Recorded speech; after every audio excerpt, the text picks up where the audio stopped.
പറമ്പിക്കുളം ആളിയാർ ഡാമിൽ നിന്നും വെള്ളം ലഭിക്കാത്തതിനാൽ പ്രതിസന്ധിയിലായി ചിറ്റൂർ മേഖലയിലെ കർഷകർ. കരാർ പ്രകാരം നൽകേണ്ട വെള്ളം വിട്ടുതരാൻ തമിഴ്നാട് സർക്കാർ തയ്യാറാകാത്തതാണ് പ്രതിസന്ധിക്കിടയാക്കിയത്. വിഷയത്തിൽ മുഖ്യമന്ത്രിയുടെ ഇടപെടൽ ആവശ്യപ്പെട്ട് പ്രതിഷേധവുമായി കർഷക സംഘടനകൾ രംഗത്തെത്തി. ആളിയാർ ഡാമിൽ നിന്നുള്ള വെള്ളത്തെ ആശ്രയിച്ചാണ് ചിറ്റൂർ മേഖലയിലെ കൃഷി. ഇരു സംസ്ഥാനങ്ങളും തമ്മിലുള്ള കരാർ പ്രകാരം 400 ക്യൂബിക് ഫീറ്റ് വെള്ളം തമിഴ്നാട് കേരളത്തിന് നൽകേണ്ടതാണ്. നിലവിൽ 200 ക്യൂബിക് ഫീറ്റ് വെള്ളം മാത്രമാണ് നൽകുന്നത്. അതോടൊപ്പം ജില്ലയിൽ ഇത്തവണ പ്രതീക്ഷിച്ച മഴ കൂടി ലഭിക്കാതെ വന്നതോടെ പ്രതിസന്ധി ഇരട്ടിയായിരിക്കുകയാണ്.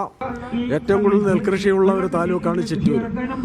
ഇവിടെ നെൽകൃഷി ചെയ്യാതിരുന്നാൽ അത് ജില്ലയെ ബാധിക്കും, കേരളത്തെ ആകെ ബാധിക്കും.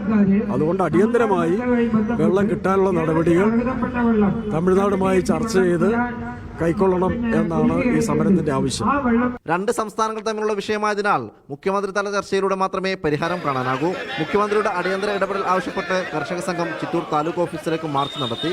മീഡിയ 1 പാലക്കാട്.